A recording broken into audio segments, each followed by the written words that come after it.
சாப்பாடு போடுறதுக்கு வசதி தான் 1000 பேரு, 5000 பேருக்கு சாப்பாடு போடுற வசதி தான் 5000 பேருக்கு. அதை யாரும் தட்டி கேட்க முடியாது. ஆனா என்ன அப்படின்னு சொன்னா, என் பிள்ளையினுடைய கல்யாணத்தை நான் பெருமைக்காக நான் நடத்திடக்கூடாது, பெருமைக்காக சாப்பாடு போடக்கூடாது, பெருமைக்காக மண்டபத்தை பிடிச்சிடக்கூடாது, பெருமைக்காக கார் வாங்கி கொடுக்க கூடாது. என்னுடைய பெருமையை என்னைக்கு நான் வெளியே கொண்டு வரணும்னு நினைக்கிறேனோ, நான் நம்புறேன் கொஞ்ச நாள் தான் அந்த பெருமை ஓடும். எந்த இடத்துல பெருமைப்பட்டீங்களோ அந்த இடத்துல நீங்க வெட்கப்பட்டு நிற்க வேண்டிய சூழ்நிலையில தள்ளப்படுவீர்கள். தள்ளப்பட்டான் பெருமைன்றதுக்கு ஆண்டவருடைய சமூகத்துல, கர்த்தருடைய சமூகத்துல வந்து வாய்ப்பே இல்லை. வேதம் சொல்லுது, பெருமை உள்ளவனுக்கு கர்த்தர் என்னவா இருக்கிறாராமா? கர்த்தர் எதிர்த்து நிற்கிறார். கர்த்தர் எதிர்த்து நிற்கிறார். ஆண்டவர் எதிர்த்து நிற்கிற ஒரே ஒரு கூட்டம் யார் அப்படின்னா, பெருமை உள்ளவனுக்கு எதிர்த்து நிற்கிறார். தாழ்மை உள்ளவனுக்கு கர்த்தர் கிருபை அளிக்கிறார். எங்க போனாலும் என்ன செஞ்சாலும் உங்க மனசு மட்டும் எதுக்கு செய்யக்கூடாதுன்னா, பெருமைக்காக நீங்க தயவு செய்து செய்யாதீங்க. என்னை குறிச்சு 100 பேர் புகழலாம், ஆனா எனக்கு என்ன குறிச்ச புகழ்ச்சி தான் எனக்கு வம்பு, அதுதான் எனக்கு ஆபத்து. என்னை குறிச்சு நான் நினைக்கும் போது என்னை விட மேலானவர்களை நிறைய பேரை கர்த்தர் இந்த உலகத்திலே கர்த்தர் வைத்திருக்கிறார். சொல்லுங்க, கர்த்தர் உங்களை வளர்த்த போகிறார், கர்த்தர் உங்களை உயர்த்த போகிறார். பல மடங்கு நீங்க வளர போகிறீர்கள். நீங்கள் சிறுக சிறுக சிறுக சிறுக கர்த்தர் உங்களை பெருக பண்ணிக்கொண்டே போகும். எல்லாரும் பார்க்கும் போதும் இவர்கள் என்னை விட மேலானவர்கள், இவர்கள் என்னை விட, நான் அவங்கள மதிக்கணும், நான் அவங்கள கனம் பண்ணணும். வேதம் சொல்லுகிறது, கனம் பண்ணுவதிலே ஒருவரை ஒருவர் முந்தி கொள்ளுங்கள். உங்க சிந்தனையில வந்து இன்னொருத்தரை குறிச்சு அவங்க தாழ்ந்தவங்க, நான் பெரிய ஆளு அப்படின்ற ஒரு எண்ணம், சாட்சி சொல்லும் போது கூட உங்களுடைய சாட்சி எப்படி இருக்கணும்னா தாழ்மையானதா இருக்கணும். உங்களுடைய பேச்சு எப்படி இருக்கணும்னா தாழ்மையானதா தான் இருக்கணும். உங்களுடைய நடக்க தாழ்மையானதா தான் இருக்கணும். ஆண்டவர் என்ன விரும்புறார் அப்படின்னா, உங்களுடைய சிந்தனைக்குள்ள என்ன வரக்கூடாது அப்படின்னா, ஒரு நாளும் மேட்டிமையான சிந்தனை உங்களுக்குள்ள வரவே கூடாது. மேட்டிமையான சிந்தை வருமானால் வேதம் சொல்லுகிறது, அந்த தூதருடைய லிஸ்டில் இருந்து தள்ளப்பட்டான். பெருமைன்றதுக்கு ஆண்டவருடைய சமூகத்துல, கர்த்தருடைய சமூகத்துல வந்து வாய்ப்பே இல்லை. வேதம் சொல்லுது, பெருமை உள்ளவனுக்கு கர்த்தர் என்னவா இருக்கிறாராமா? கர்த்தர் எதிர்த்து நிற்கிறார். கர்த்தர் எதிர்த்து நிற்கிறார். ஆண்டவர் எதிர்த்து நிற்கிற ஒரே ஒரு கூட்டம் யார் அப்படின்னா, பெருமை உள்ளவனுக்கு எதிர்த்து நிற்கிறார். தாழ்மை உள்ளவனுக்கு கர்த்தர் கிருபை அளிக்கிறார். எங்க போனாலும் என்ன செஞ்சாலும் உங்க மனசு மட்டும் எதுக்கு செய்யக்கூடாதுன்னா, பெருமைக்காக நீங்க தயவு செய்து செய்யாதீங்க. நீங்க கையில பிரேஸ்லெட் போட்டிருக்கீங்கன்னு வைங்களேன், இந்த பிரேஸ்லெட் வந்து ஏன் போடுறீங்கன்னு கேட்கறதுக்கு யாருக்கும் உரிமை இல்லை. நீங்க போட்டுக்கலாம், ஆனா இந்த பிரேஸ்லெட்டை எதுக்கு போட்டக்கூடாது சொல்லுங்க? பெருமைக்காக போட்டக்கூடாது. நீங்க கழுத்துல வந்து தங்க செயின் எவ்வளவு பெருசா போட்டிருக்கீங்கன்னு யாருமே உங்களை கமெண்ட் பண்ண முடியாது. ஆனா என்ன பண்ற கூடாதுன்னா, என்னுடைய பெருமை, நான் வந்து வசதியா தான் இருக்கிறேன், நான் வந்து ரொம்ப பெருசா இருக்கிறேன் அப்படின்னு என்ன காமிக்கணுன்றதுக்காக நான் போடுறதா ஆண்டவர் விரும்பவே இல்லை. ஆண்டவர் விரும்பவே இல்லை. திருச்சபையில காணிக்கை கொடுக்கறதா இருக்கலாம், ஊழியம் செய்யறதா இருக்கலாம், எதுவா இருக்கலாம். நீங்க எதுக்கு செய்யாதீங்கன்னா, பெருமைக்காக செய்யாதீங்க. உங்க பிள்ளைகளுக்கு கல்யாணம் பண்ணும்போது கிராண்டா கல்யாணம் பண்றது தப்புன்னு சொல்லல. அது உங்களுக்கு வசதிக்கு தகுந்த மாதிரி நீங்க கல்யாணம் பண்ணிக்கிறீங்க, அதெல்லாம் நோ ப்ராப்ளம். உங்களுக்கு 1000 பேருக்கு சாப்பாடு போடுறதுக்கு வசதி தான் 1000 பேரு, 5000 பேருக்கு சாப்பாடு போட வசதி தான் 5000 பேருக்கு. அதை யாரும் தட்டி கேட்க முடியாது. ஆனா என்ன அப்படின்னு சொன்னா, என் பிள்ளையினுடைய கல்யாணத்தை நான் பெருமைக்காக நான் நடத்திடக்கூடாது, பெருமைக்காக சாப்பாடு போடக்கூடாது, பெருமைக்காக மண்டபத்தை பிடிச்சிடக்கூடாது, பெருமைக்காக கார் வாங்கி கொடுக்க கூடாது. என்னுடைய பெருமையை என்னைக்கு நான் வெளியே கொண்டு வரணும்னு நினைக்கிறேனோ, நான் நம்புறேன் கொஞ்ச நாள் தான் அந்த பெருமை ஓடும். எந்த இடத்துல பெருமைப்பட்டீங்களோ அந்த இடத்துல நீங்க வெட்கப்பட்டு நிற்க வேண்டிய சூழ்நிலையில தள்ளப்படுவீர்கள். ரொம்ப கவனமா இருக்கணும், ரொம்ப கவனமா இருக்கணும். ஒரு நல்ல வாழ்க்கை வாழலாம், சந்தோஷமான வாழ்க்கை வாழலாம். வீடா எவ்வளவு பெரிய வீடு வேணாலும் கட்டிக்கலாம், குடியிருக்கலாம். ஆனா எதுக்கு வீடு கட்டிடக்கூடாது அப்படின்னா, என் வீட்டினுடைய ஹால் தான் பெருசு, என் வீட்டினுடைய பெட்ரூம் தான் பெருசு, என் வீட்டில் இருக்கிற பார் ரூம் தான் பெருசு அப்படின்னு சொல்லிடக்கூடாது. அது பண்ணிடக்கூடாது. என்ன பண்ணணும் அப்படின்னு சொன்னா, என்னுடைய பெருமை அல்ல, எனக்கு ஒரு நாளும் ஒரு நிமிஷமும் என் சிந்தைக்குள்ள என்ன வந்துடக்கூடாது. சத்தமா சொல்லுங்க. கர்த்தர் உங்களை வளர்த்த போகிறார், கர்த்தர் உங்களை உயர்த்த போகிறார். பல மடங்கு நீங்க வளர போகிறீர்கள். நீங்கள் சிறுக சிறுக சிறுக சிறுக கர்த்தர் உங்களை பெருக பண்ணி கொண்டே போவார். கர்த்தர் உங்களை உயர்த்தி கொண்டே போவார். கர்த்தர் உங்களை மகிமைப்படுத்தி கொண்டே போவார். நம்முடைய துஷ்டத்தனங்களை அவர் அறிந்திருக்கிறார். நம்முடைய இருதயத்தை ஆண்டவர் அறிந்திருக்கிறார். ரொம்ப கவனம், ரொம்ப கவனம். ஆண்டவருடைய பிள்ளைகளே, நம்முடைய இருதயத்துல அக்கிரம சிந்தை மட்டும் இருந்துச்சுன்னு வச்சுக்கோங்களேன், என்ன பண்ணினாலும் ஒரு நாள் நம்முடைய அக்கிரம சிந்தையிலிருந்து ஆண்டவர் நம்மளை அதனுடைய பாடத்தை கற்பித்து கொடுக்காம விடவே மாட்டார். இந்த சம்பவத்தை சொல்லி உங்க எல்லாரும் ஜெபத்துல நடத்துறதுக்கு விருப்பப்படுறேன். ஒரு ஒரு ஒரு ஒரு நல்ல பிள்ளையினுடைய தகப்பன், அந்த பையன் தங்கமான பையன், ரொம்ப நல்ல பையன். அப்பா என்ன சொன்னாலும் கேட்பான். அவனுடைய இஷ்டத்துக்கு அவன் ஒரு பொண்ணை பார்த்ததில்லை, அவன் எங்கேயுமே போனதில்லை. ஆனா அவங்க அப்பா கல்யாணம் பார்க்கிறார். அந்த பையனுக்கு கல்யாணம் பார்க்கும்போது என்ன நினைக்கிறார் அப்படின்னு சொன்னா, அந்த பொன் வீடு வசதியா இருக்கணும், அவ்வளவுதான். அவருக்கு வேற ஒண்ணும் வேண்டாம். அந்த பொண்ணு கோடீஸ்வரியா இருக்கணும். அவருக்கு பணத்தின் மேல பயங்கரமான நாட்டம், பணத்தின் மேல ரொம்ப பிரியம். பணம் பணம் பணம் பணம் பணம் தான் அலைவார். அதுக்காக அவங்க திருச்சபையிலே இருக்கிற ஒரு பொண்ணை பார்த்து இந்த பையன் இதுவரைக்கும் அப்பாவுக்கு நோ சொல்லவே இல்லை. ஆனா இந்த டைம் சொல்றான், அப்பா ஒரே சர்ச்சு, நம்ம கல்யாணம் பண்ணா நல்லா இருக்காது, நான் லவ் பண்ணேன்னு ஏதாவது சொல்லிட போறாங்க அப்படின்னு சொன்னா, இந்த அப்பாவுக்கு ஒரே மோட்டிவேஷன் என்னன்னா, ஒரு பொண்ணுள்ள வீட்டுல தான் கல்யாணம் பண்ணணும். ஏன்னா ஒரு பொண்ணுள்ள வீட்டுல கல்யாணம் பண்ணாதான் அடுத்து தம்பி அண்ணனுக்கு சொத்து கொடுக்காம இந்த பையனுக்கு அந்த சொத்து சேரும்ன்ற அந்த கான்செப்ட்ல ஒரே பொண்ணு இருக்கிற வீட்டுல அந்த பொண்ணு ஒழுங்கா ரட்சிக்கப்படல, அந்த பொண்ணுக்கு ஒழுங்கா பைபிளை குறிச்சு தெரியாது, பணம்ன்ற ஒன்ன வச்சு அந்த பிள்ளைய அவங்க அப்பா கேட்கிறாரு, உங்க பையனுக்கு நாங்க என்ன கொடுக்கணும்னு எதிர்பார்க்கறீங்க? உடனே இவங்க அப்பா சொல்றாரு, எங்களுக்கு அந்த மாதிரி டிமாண்ட் எல்லாம் ஒண்ணுமே கிடையாது, ஒரு ரூபாய் நீங்க எங்களுக்கு தர வேண்டியது இல்ல, எங்களுக்கு உங்க பொண்ணை மட்டும் கொடுத்தா போதும். ஆனா அவருடைய இருதயம் என்ன சொல்லுது அப்படின்னு சொன்னா, அந்த வீட்டுக்கு போனதுக்கு பொண்ணு பார்க்கறதுக்கு காரணம் என்னன்னா, அவங்க எனக்கு தான் யாருக்கு தான் கொடுக்க போறாங்க, இந்த பொண்ணுக்கு தானே கொடுக்க போறாங்க, பையனுக்கு தானே வரப்போகுது. அதனால மேல் பூச்சா அந்த கேட்கும்போது மேல் பூச்சா பேசி முடிச்சிட்டாரு. கல்யாணம் நடந்துச்சு. கல்யாணம் நடந்த 3 மாசத்துக்குள்ள அந்த பொண்ணுடைய தாயாருக்கு பலவீனம் வந்துச்சு, அவனுடைய தகப்பனாருக்கு பலவீனம் வந்துச்சு. பிசினஸ் அப்படியே உச்சாந்தலையில இருந்தது ஃபுல்லா ஜீரோ ஆகி 3 வருஷத்துக்குள்ள தன்னுடைய மாமனார் ஜீரோ ஆயிட்டார். இந்த பையனுடைய மாமனார் அந்த பொண்ணுடைய குடும்பத்தில் இருக்கிற மொத்த சொத்தையும் அழிச்சிட்டாங்க, எல்லாமே இழந்துட்டாங்க. இப்ப இவருக்கு முகத்தை எங்க கொண்டு போய் வைப்பாருன்னு நினைக்கிறீங்க?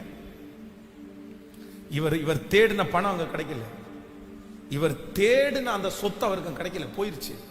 ஏன் அப்படின்னு சொன்னா, என்னுடைய இருதயத்துல ஒன்ன சிந்திச்சு, என்னுடைய சிந்தனையில வேற மாதிரி சிந்திச்சு, நான் என்னதான் ரியாக்ட் பண்ணாலும் யார் பார்க்கிறா தெரியுமா? கர்த்தர் பார்க்கிறார், கர்த்தர் பார்க்கிறார், கர்த்தர் பார்க்கிறார். என்னுடைய சிந்தனையில நான் என்ன சிந்த கொள்ளிடக்கூடாது அப்படின்னா, மேட்டிமையான சிந்தை, பெருமையான சிந்தை இல்லாம, ஆண்டவரே நான் என்னுடைய சிந்தனையில என்ன பண்றேன் அப்படின்னா, என்னை குறிச்சு 100 பேர் புகழலாம், ஆனா எனக்கு என்ன குறிச்ச புகழ்ச்சி தான் எனக்கு வம்பு, அதுதான் எனக்கு ஆபத்து. என்னை குறிச்சு நான் நினைக்கும் போது என்னை விட மேலானவர்களை நிறைய பேரை கர்த்தர் இந்த உலகத்திலே கர்த்தர் வைத்திருக்கிறார். இன்னைக்கு உங்க சிந்தனையில் ஒரு பெரிய விடுதலை ஆண்டவர் தரப்போறார். கர்த்தர் உங்களுடைய சிந்தனையை கர்த்தர் ஸ்டாப் பண்ணக்கூடிய கிருபையை கர்த்தர் தரப்போறார். இதுவரையிலையும் பல வருடங்களாய் பல மாதங்களாய் உங்களுடைய சிந்தனையில் அப்படியே ஓடிக்கொண்டிருந்த அந்த சிந்தனை கர்த்தர் தடுத்து நிறுத்தி, இன்றைக்கு இனிமேல் சிந்திக்காதபடி ஒரு சமாதானமான நாட்களை ஆண்டவர் இன்றையிலிருந்து கர்த்தர் வர்ஷிக்க பண்ண போகிறார். அப்படியே எல்லாரும் எழும்பி நின்று, thank you Jesus, thank you Holy Spirit, என்னை கிருபையாய் சிந்திக்க வைக்கிற ஒரு நல்ல கர்த்தர், என்னை கிருபையாய் சிந்திக்க வைக்கிற ஒரு நல்ல கர்த்தர், என்னை கிருபையாய் சிந்திக்க வைக்கிற ஒரு நல்ல கர்த்தர். சொல்லுங்க, முழு பலத்தோட சொல்லுங்க, ஹல்லேலூயா. Hallelujah, hallelujah, hallelujah. Thank you Jesus. Thank you Jesus. Thank you Jesus. Thank you Jesus. ஒரு நிமிஷம் அப்படியே கவனிங்கள். 2 கொரிந்தியர் 10ஆம் அதிகாரம் 5வது வசனத்தை கூட உங்களுக்கு வாசிக்கிறேன். 2 கொரிந்தியர் 10வது அதிகாரம் 5வது வசனம். அவைகளால் நாங்கள் தர்க்கங்களையும் தேவனை அறிகிற அறிவுக்கு விரோதமாய் எழும்புகிற எல்லா மேட்டிமையும் நிர்மூலமாக்கி எந்த எண்ணத்தையும் கிறிஸ்துவுக்குள் கீழ்ப்படிய சிறைப்படுத்துகிறவர்களாய் இருக்கிறோம். ஹலோ, எல்லாரும் இந்த வசனத்தை எடுங்க. எல்லாரும் இந்த வசனத்தை எடுங்க. 2 கொரிந்தியர் 10ஆம் அதிகாரம் 5வது வசனம். இப்போ கடைசி வாசிங்க. எந்த எண்ணத்தையும் கிறிஸ்துவுக்குள் கீழ்ப்படிய சிறை பிடிக்கிறவர்களுமாய் இருக்கிறோம். எந்த எண்ணத்தையும் கீழ்ப்படிந்து சிறை பிடிக்கிறவர்களுமாய் இருப்போம். அந்த பவரை ஆண்டவர் இன்னைக்கு நிறைய பேருக்கு தரப்போறார். உங்க எல்லாருக்கும் ஆண்டவர் அந்த பவரை தரப்போறார். சிந்தனையை யாரால கட்டுப்படுத்த முடியும்? யாரால கீழ்ப்படுத்த முடியும்? கிறிஸ்துவுக்குள்ள நமக்குள்ளே எழும்புகிற அத்தனை சிந்தனைகளையும் நம்ம என்ன பண்ண முடியுமாமா? சிறை பிடிச்சு கீழ்ப்படிய பண்ணுகிற பவரை ஆண்டவர் நம்ம ஒவ்வொருத்தருக்குள்ளையும் கத்தர் வச்சிருக்கிறார். இன்னைக்கு உங்களுக்கு ஒரு ஆவிய கத்தர் ஊற்றணும். இன்னைக்கு ஒரு வல்லமை ஆண்டவர் உங்களுக்குள்ள ஊற்றணும். இனி சிந்தனையை நீங்க சிறை பிடிக்கணும். இனி நீங்க உங்களுக்கு விரோதமாக எழும்புகிற சிந்தனைகளை நீங்க சீர்படுத்தணும். கேளுங்க, சத்தத்தை உயர்த்தி அந்த பவரை ஆண்டவர் நிறைய பேருக்கு தருவேன் என்று கர்த்தர் வாக்கு கொடுக்கிறார். முழு பலத்தோட ஏசப்பாட்ட சொல்லுங்க, ஆண்டவரே நீர் எங்களுடைய சிந்தனைகளை சிறைபிடிக்க பண்ணுகிற கர்த்தர். ஹல்லேலூயா. எந்த எண்ணத்தையும்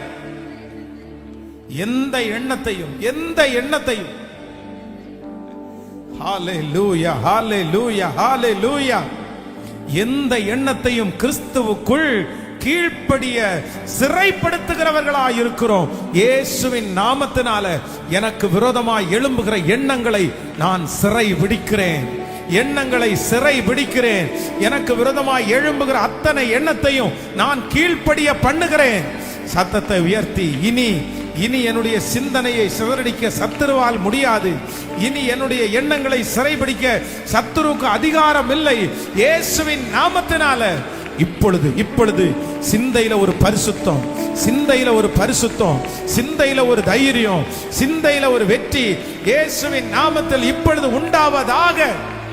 கேளுங்க. அப்பா அப்பா அப்பா அப்பா, ஸ்தோத்திரம் ஸ்தோத்திரம் ஸ்தோத்திரம் ஸ்தோத்திரம் ஸ்தோத்திரம். ஆமென். கடந்ததை நினைத்து கலங்காது, நடந்ததை மறந்து விடு. கர்த்தர் புதிய காரியத்தை செய்கிறவர்.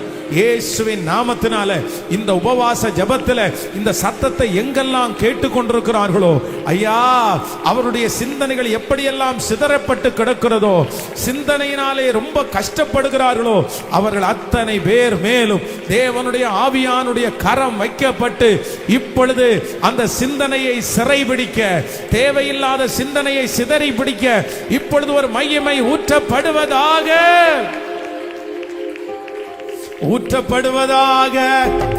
ஹல்லேலூயா.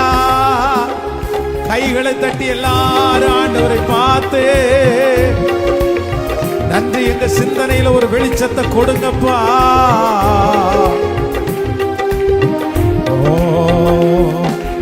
கடந்ததை நினைத்து கலங்காதே, நடந்ததை மறந்து விடு.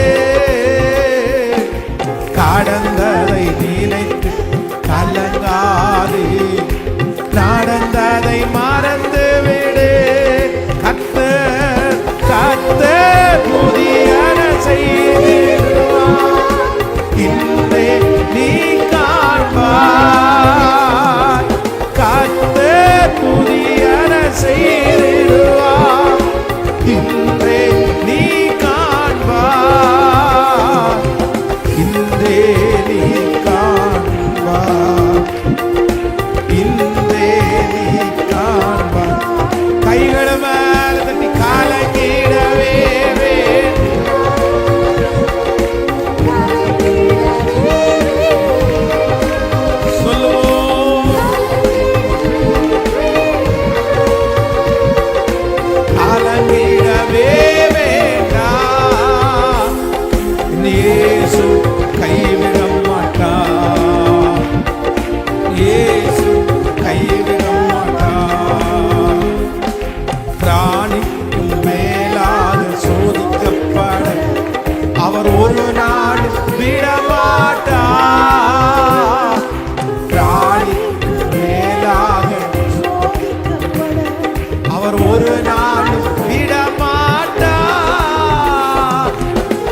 செல்ல,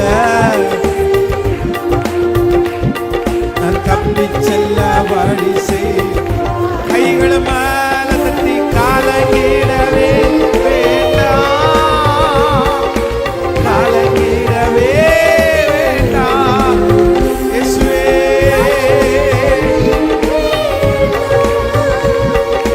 காலங்கிடவே வேண்டாம். இயேசு கைவிட மாட்டார், இயேசு கைவிட மாட்டார்.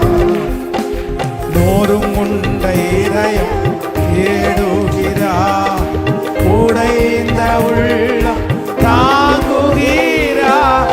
நோரும் உண்ட இதயம் தேற்றுகிறார், உடைந்த உள்ளம் தாங்குகிறார். காயங்கள் அனைத்தையும் கட்டுகிறார், கண்ணீர் துடைக்கிறார். காயங்கள் அனைத்தையும் கட்டுகிறார், கண்ணீர் துடைக்கிறார். என் கண்ணீர் துடைக்கிறார், என் கண்ணீர் துடைக்கிறார். கைகள் மேல தட்டி காலங்கிடவே, காலங்கிடவே. ஏசப்பா, ஏசப்பா, இப்போ ஒரு விடுதலை உண்டாகட்டும், சிந்தனையில ஒரு விடுதலை உண்டாகட்டும், ஒவ்வொரு பிள்ளைகளுக்கும் ஒரு விடுதலை உண்டாகட்டும். என் இயேசு கைவிட மாட்டார். அல்லேலூயா. அவனுடைய நினைவு எப்படி இருக்கிறதோ அப்படியே அவனும் இருக்கிறான். பைபிள் சொல்லுது, பரிசுத்த வேதாகமம் சொல்லுது, ஒரு மனுஷனுடைய நினைவு எப்படி இருக்கிறதோ அப்படியே, சொல்லுங்க, அப்படியே அவனும் இருக்கிறான். நீங்க உங்களை எப்படி அறிஞ்சுக்கலாம் அப்படின்னு சொன்னா, உங்க சிந்தனையை வச்சுதான் உங்களை அறிஞ்சுக்க முடியும். நீங்க எப்படி சிந்திக்கிறீங்களோ அப்படி நீங்க இருப்பீங்கன்னு பைபிள் சொல்லுது. அப்போ சிந்தனையை ரெடி பண்ணிட்டோம்னு வச்சுக்கோங்களேன், எல்லாமே ரெடி பண்ணிடலாம். நம்முடைய சிந்தை தான் நம்முடைய முழு சரீரத்தையும் நம்முடைய வாழ்க்கையை அதான் அடக்கி நிறுத்துது. அதனால ஒரு தேவனுடைய பிள்ளை எதுல வீணராகிடக்கூடாது. அதான் வேதத்துல எனக்கு ரொம்ப ஞாபகமான ஒரு வசனம், அவருடைய சிந்தனைகளினாலே அவர்கள் வீணராய் போனார்களாமா. எதுல வீணா போனாங்களாமா சொல்லுங்க. இன்னைக்கு நிறைய பேர் ஜெயில இருக்கிறாங்க. இந்த ஜெயில இருக்கிறவங்களுக்கு முதல்ல எதுல அங்க டிஸ்டர்ப் வந்துச்சு? அவங்களுக்கு எதுல? சிந்தனையில வீணா போனாங்க. நான் பெரிய ஆளுன்னு கத்திய தூக்குனான். இன்னைக்கு அவன் பெரிய ஆள் இல்லைன்றது கூட அவனால புரிஞ்சுக்க முடியல. அதனால நம்முடைய சிந்தையில ஜெயிக்க வேண்டியது ரொம்ப அவசியம். ஆண்டவருடைய சித்தமானால் வருகிற வாரம் இந்த நான் என்ன நம்புறேன் அப்படின்னா, நம்ம எல்லாத்துலயும் எல்லாருமே ஃபர்ஸ்ட் எந்த கட்டுல இருந்து நீங்க வெளியே வரணும்னா, இந்த மைண்ட்ல கட்டி இருக்கிற கட்டுல இருந்து நீங்க வெளியே வரணும். அந்த கட்டு உடைஞ்சிட்டாலே வேற அடுத்து உங்களுடைய வாழ்க்கை ரொம்ப ஈஸியா உங்களுக்கு இருக்கும், ரொம்ப ஈஸியா இருக்கும். சோ அதனுடைய முதல் படி, அதனுடைய ஃபர்ஸ்ட் படி என்ன அப்படின்னா, எல்லாத்துக்கும் யோசிக்கிறத நம்ம முதல்ல என்ன பண்ணணும்? கேட்கல, முதல்ல யோசிக்காம ரிலாக்ஸா இருக்கிறதுக்குரிய கிருபை ஆண்டவரிடத்துல கேளுங்க. ரிலாக்ஸா இருக்கக்கூடிய கிருபையை கேளுங்க. ஆண்டவரே, என்னுடைய மைண்ட்ல 24 மணி நேரம் ஓடிட்டே இருக்குது, இது ஓடக்கூடாது, இது ஓடக்கூடாது. ஏன் ஓடக்கூடாது அப்படின்னா, மனுஷனுடைய யோசனைகள் வீண் என்று கர்த்தர் அறிந்திருக்கிறார். நம்ம அப்படி மைண்ட் முழுக்க போட்டு யோசிச்சிட்டே இருக்கிறதுனால ஒன்னும் நடக்க போறது சொல்லுங்க? ப்ரிப்பரேஷன் பண்ணலாம், ப்ரிப்பரேஷன் பண்றது தப்பு இல்லை. ஆனா 24 மணி நேரமும் ஏதோ ஒன்ன போட்டு குழப்பிட்டே இருக்கக்கூடாது. Stop thinking, stop thinking, stop thinking. உங்க வீட்டுக்கு முன்னாடி அதை எழுதி வைங்க, ஸ்டாப் திங்கிங். உங்களுடைய பைபிளை எழுதி வச்சிருங்க, ஸ்டாப் திங்கிங். நான் இனி யோசிக்க, அவங்க என்ன செஞ்சாங்க, இவங்க என்ன செய்ய போறாங்க, அவங்க என்ன சூழ்ச்சி பண்றாங்க, அவங்க என்ன பேசாங்க, நமக்கு அதை சிந்திக்க வேண்டிய அவசியம் நல்லா சத்தமா சொல்லுங்க. அவங்க என்ன செஞ்சாலும் அவருடைய தீர்மானத்தின்படி அழைக்கப்பட்டவர்களுக்கு நன்மையா தான் நடக்கும். அவங்க என்ன செஞ்சாலும் ஒரு தலைமயிராகிலும் கீழே விழுவது இல்லை. இல்லை, என்னதான் இருந்தாலும் ஆண்டவருக்கு நம்ம பிள்ளைங்க, ஆண்டவருக்கு நம்ம பிள்ளைங்க. அவங்க என்ன பண்ண போறாங்களோ, என்ன செய்ய போறாங்களோ, என்ன பிளான் பண்றாங்க, என்ன திட்டம் போடுறாங்கன்னு நினைச்சு நான் யோசிச்சு யோசிச்சு என்ன சிக்காக்கிக்க வேண்டிய அவசியம் கேட்கல. அவங்க என்னதான் திட்டம் போடட்டும், அவங்க என்னதான் பிளான் பண்ணட்டும், அவங்களுக்குள்ள 1000 பிளான் இருந்தா கூட நீங்க ஒரு ப்ரிப்பரேஷனுமே இல்லாம அவங்க முன்னாடி கர்த்தர் உங்களை கொண்டு போய் நிக்க வச்சுட்டு தோத்துட்டு கர்த்தர் கொண்டு வர மாட்டாரு, ஜெயிக்க பண்ணி தான் ஆண்டவர் உங்களை கொண்டு வருவாரு. கர்த்தர் ஜெயிக்க பண்ணி தான் உங்களை கொண்டு வராரு. அவங்கள யோசிக்கிறத குறித்து நீங்க கவலையப்படாதீங்க, கவலையப்படாதீங்க. நீங்க ஜெயிச்சுட்டு தான் ஆண்டவர் உங்களை கொண்டு வந்து நிறுத்துவார். எத்தனை பேர் இதை நம்புறீங்க?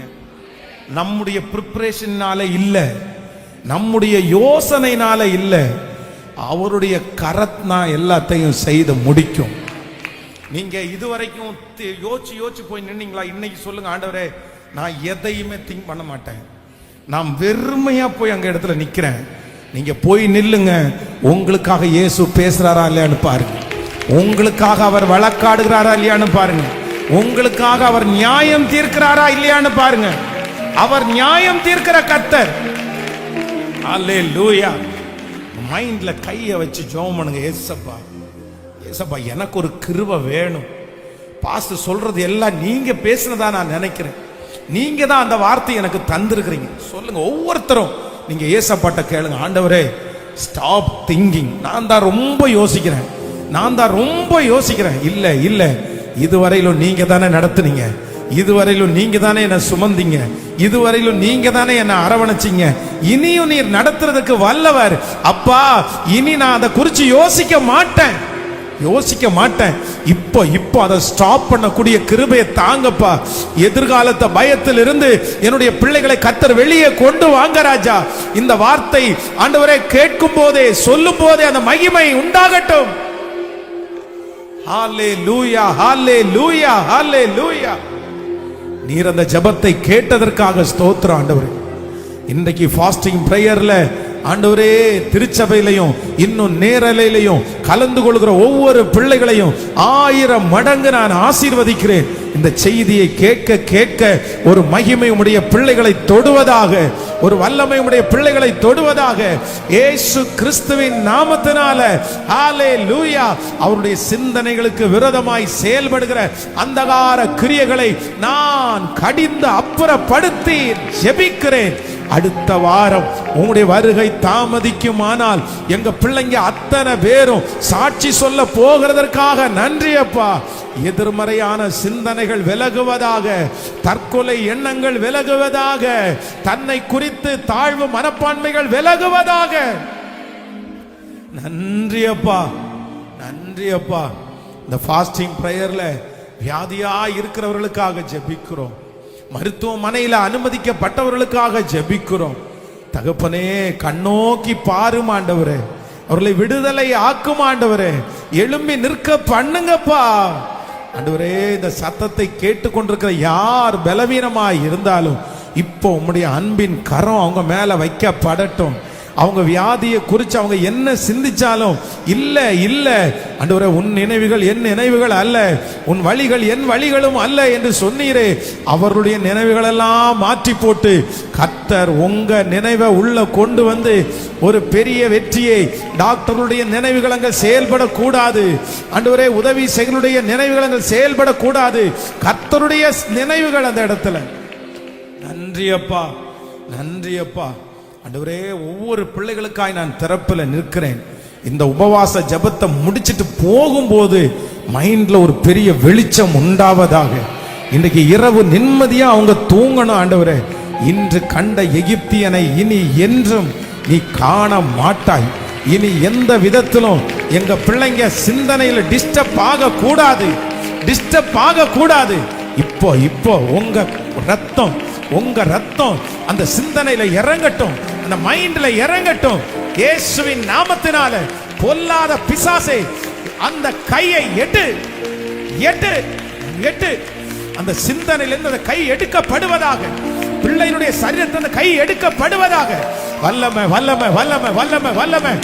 Guinea Guinea Jesus. இனி இனி நினைச்சா கூட அந்த நினைவு வராத அளவிற்கு இப்பொழுது சிந்தனையில ஒரு வல்லமை இறங்கட்டும். வல்லமை இறங்கட்டும்.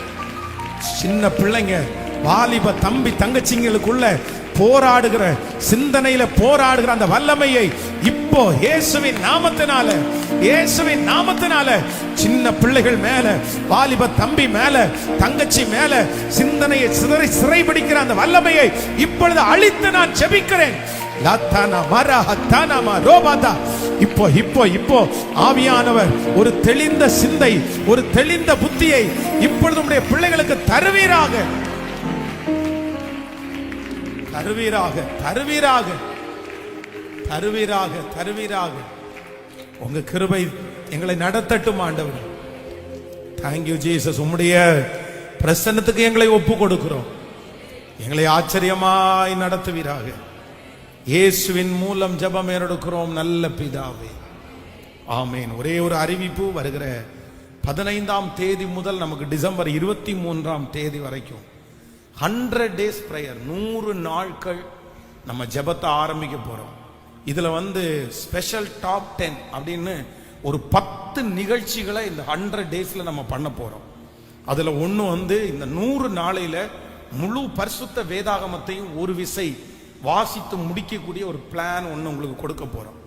அதே போல ஒவ்வொரு நாட்களும் நீங்க உள்ள வரும்போது உங்களுக்கு ஒரு வாக்குத்தத்த கார்டு ஒன்று தந்துடுவோம்.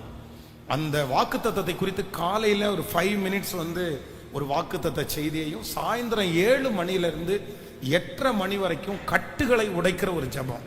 இந்த 100 daysல ஆண்டவர் எல்லாருடைய குடும்பத்திலையும் ஒரு மாற்றத்தை கர்த்தர் தரப்போறாரு. நிறைய பேர் கடன்ல இருந்து வெளியே வர போறாங்க. நிறைய பேருக்கு இந்த 100 நாட்களில் ஆண்டவர் அவங்களுடைய தொழிலை கர்த்தர் ஆசீர்வதித்து அவங்க வருமானத்தை ஆண்டவர் பெருக பண்ண போறாரு. நிறைய பேரை ஆண்டவர் பக்கமா ஆண்டவர் சேர்க்க போறாரு. இந்த 100 daysல இந்த தேசத்திற்கே ஒரு எழுப்புதலை கர்த்தர் கொண்டு வர போறாரு. அதனால நீங்க யாரும் தவறக்கூடாது. இந்த 100 நாள் ஜெபத்திற்காக நானும் அப்படிதான் எல்லா ப்ரோக்ராம்ஸையும் முடிஞ்ச வரைக்கும் 90% எல்லா ப்ரோக்ராம்ஸையும் மாத்திட்டோம். சரி, ரிக்வெஸ்ட் பண்ணி தவிர்க்க முடியாத 2 மீட்டிங் மட்டும்தான் இருக்கு, மற்றது எல்லாத்தையுமே மாத்தி வச்சாச்சு அடுத்த வருஷத்துக்கு. இந்த 100 days நான் முழுக்க இங்கேயே இருந்து இந்த ஜெபத்தை ஆண்டவர் அஸ்திபாரத்தை ஸ்ட்ராங் பண்ணுவேன் அப்படின்னு கர்த்தர் சொல்லி இருக்கிறாரு. அப்படின்னா எல்லாருடைய குடும்பத்திலையும் எவ்வளவு பெரிய மாளிகை கட்டினாலும் அஸ்திபாரம் வீக்கா இருந்துச்சு அப்படின்னா எதுவுமே பண்ண முடியாது. இந்த 100 days ஜெபத்துல ஆண்டவர் என்ன பண்ண போறாருன்னா உங்க ஃபேமிலியினுடைய அந்த அஸ்திபாரத்தை கர்த்தர் ஸ்ட்ராங் பண்ண போறாரு. அதுக்கு மேல நீங்க கட்டுவீங்க. அதுக்கு மேல கட்டுறதை உடைக்க யாராலும் முடியாது. அது வம்சாவளியாய் அந்த ஆசீர்வாதம் தொடரும். அதனால எல்லாரும் ஜெபத்தோடு இந்த மீட்டிங் கலந்து கொள்ளுங்க. அநேக ஆண்டவருடைய பிள்ளைகளை அழைத்து வாருங்கள். ஒவ்வொரு நாளும் சாயந்தரம் 7 மணிக்கு ஜெபமா நடைபெறும். மற்ற மாதிரி டெய்லி காலையில 4 o'clock இருந்து இரவு 11 o'clock வரைக்கும் சர்ச்சு திறந்தே இருக்கும். அதனால தனி பிரேயர் பண்ணுவோம். உங்களுக்கு ஜெப குறிப்பு ஒவ்வொரு நாளும் நீங்க ஜெபிக்கக்கூடிய 3 ஜெப குறிப்பை தருவோம். அதே போல பைபிள்ல இருக்கிற நீங்க படிக்கிற பகுதியினுடைய விளக்க உரை, நீங்க படிக்கிற அந்த அதிகாரத்துல என்ன இருக்கு அப்படி புரிஞ்சு படிக்கிறதுக்கு ஒரு அவுட்லைன் அதுவும் உங்களுக்கு நாங்கள் தந்துருவோம். அதே போல படிக்க தெரியாதவர்களுக்கு, கண்கள் பிரச்சனை, படிக்க தெரியாதவங்களுக்கு ஆடியோ பைபிள், அந்த 100 daysம் ஆடியோ பைபிளை தந்துருவோம். அதை உங்களுடைய செல்போன்லயோ உங்களுடைய டிவிலையோ நீங்க போட்டு அந்த அதிகாரத்தை கேட்டுட்டே இருக்கலாம். அப்படி இந்த 100 நாளைக்குள்ள சகல காரியத்தையும் ஆண்டவர் பில்டு பண்ணுவேன்னு கர்த்தர் சொல்லியிருக்கிறார். அதனால மிஸ் பண்ணாதீங்க. சேர்ந்து நம்ம கர்த்தரை ஆராதிக்க போறோம். கர்த்தர் பெரிய காரியத்தை செய்வார். கரங்களை கோர்த்து பிடித்து ஆண்டவரே, நடக்க போகிற இந்த 100 days ஜெபத்துல லட்சக்கணக்கான ஜனங்கள் இதுல கலந்து கொள்ளணும். ஆண்டவருடைய பிரசன்னத்தை நம்ம உணரணும். கர்த்தருடைய வார்த்தை தத்துரூபமாய் வெளிப்படுகிறத நம்ம பார்க்கணும். எல்லாரும் ஹல்லேலூயா ஹல்லேலூயா ஹல்லேலூயா. இந்த 100 நாட்கள் ஜெபத்துல ஆண்டவருடைய மிகப்பெரிய மகிமையை நாம் பார்க்க போகிறதற்காய், அவருடைய பிரசன்னத்தை அனுபவிக்க போகிறதற்காய் தகப்பனே இதற்கு விரோதமாய் இருக்கிற தடைகள் இயேசுவின் நாமத்தில் விலகுவதாக, இயேசுவின் நாமத்தில் விலகுவதாக. கர்த்தர் பெரியவர் என்கிறதை நீர் நிரூபிக்க போகிறதற்காக உமக்கு ஸ்தோத்திரம். ஸ்தோத்திரம்ப்பா. உங்க பிரசன்னம் எங்களை முழுவதுமாய் ஆளுகை செய்யட்டும். உடைய பிள்ளைகளை மனதார நான் ஆசீர்வதிக்கிறேன். உங்க பிரசன்னத்தினால நிரப்புங்க. இயேசுவின் மூலம் ஜெபம் எடுக்கிறோம் நல்ல பிதாவே. என் ஆத்துமாவே கர்த்தரை ஸ்தோத்திரி, என் முழு உளமே பரிசுத்த நாமத்தை ஸ்தோத்திரி. என் ஆத்துமாவே கர்த்தரை ஸ்தோத்திரி. கர்த்தர் செய்த சகல உபகாரங்களையும் மறவாது. நம்முடைய ஆண்டவராகிய இயேசு கிறிஸ்துவின் கிருபை, பிதாவாகிய தேவனுடைய அன்பு, பரிசுத்த ஆவியானுடைய அந்யோன்ய ஐக்கியம் நம்மரோடும் இன்றும் என்றும் சதா காலம் கூட இருப்பதாக. ஹல்லேலூயா.